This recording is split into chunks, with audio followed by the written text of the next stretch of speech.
In this series we're going to be talking about virtualization, which is a topic that has come into prominence in recent years, as well as being a big part of what the cloud is.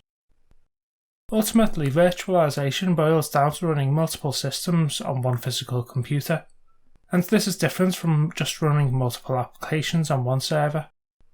So for example, multiple copies of Linux or Windows or anything else can all be run on the same physical hardware.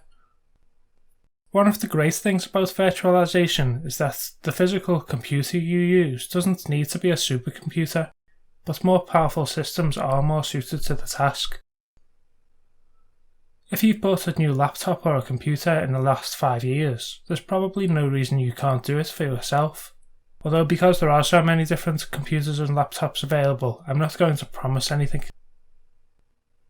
One of the biggest factors driving the prominence of virtualization is the fact that there are lots of advantages of virtualization, with very few disadvantages. Some of the bigger advantages is the fact that you can make better use of server hardware that you buy, because multiple virtual machines can run from one physical computer. So instead of needing 2 machines, each with 20% load, you can just have one machine with 40% load. An advantage that a lot of people talk about is the fact that you can scale applications very easily. It's very easy to create a new virtual server by copying files onto a physical server, and because you're copying files, you know that everything's going to be the same. It also means that you can scale based on your specific needs. So if you need to serve more website visitors, you don't necessarily need to buy a bigger database or multiple copies of one. You may just need to create a new server in a different location, so you could have one server in America, one in Europe, one in Asia, all of which are connected and all of which connects to the same database. And with a virtual environment, that's very easy to accomplish because, as mentioned, it's just a matter of copying and pasting the files. A bigger advantage, especially from a business perspective, is the fact that virtualization introduces consistency. If you're using 3 servers, it's possible that one of those servers would be configured slightly differently. Maybe just one value is different in a config file, which can be very difficult to identify and fix.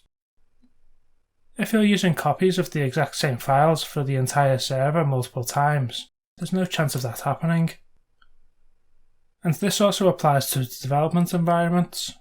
So instead of just having very similar setups on different computers, you can have identical setups, which can eliminate bugs from being introduced. It also means that you as the developer only need to know where things are once, and you can then rely on them being there in the same place every other time that you want to access them. Another big advantage of virtualization is the fact that you can automate processes. The entire process of creating different environments, for example development environments, testing, release candidates, and final release, can all be reduced down to an automated process. And one of the final big advantages of virtualization is the fact that systems become very disposable. Because systems can be created and destroyed so easily using virtual machines, because you don't need to buy new hardware every time, you can play around with operating systems, try new things out, potentially break the operating system, and all without worrying that breaking an operating system is going to stop you from performing your day-to-day tasks like checking your email. If you break a virtual machine, you can just delete it and start again.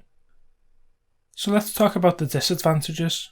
The biggest single disadvantage of using virtualization is that the barrier to entry for new developers is much higher. Not only does a developer need to know how to create a web page or application, they also need to know much more about the system and its architecture, as well as all of the different variables which apply to different operating systems. So now that we know some of the theory behind it, we can look at how it's done in practice.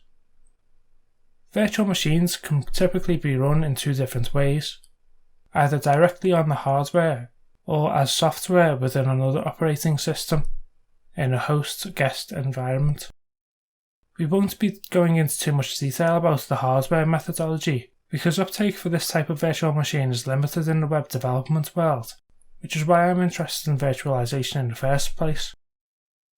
In the software virtualization world, we have an architecture based on a host and a guest.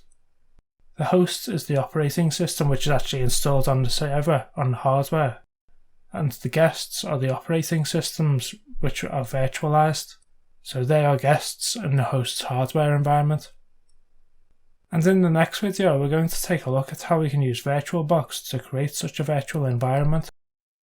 Apart from virtualization, we also have a technology called containers, which is primarily used in the Linux world. Containers are almost like virtual machines, although they're much lighter weight. And in the third video in this series we'll be taking a look at Docker, which is a container-based solution which we can use to deploy different services to different machines, in a similar but much lighter weight manner than we would use when deploying virtual machines. What do you think of this video? Has it been helpful? Have you learned something new? Let me know in the comments, hit that subscribe button and check out some of these other videos.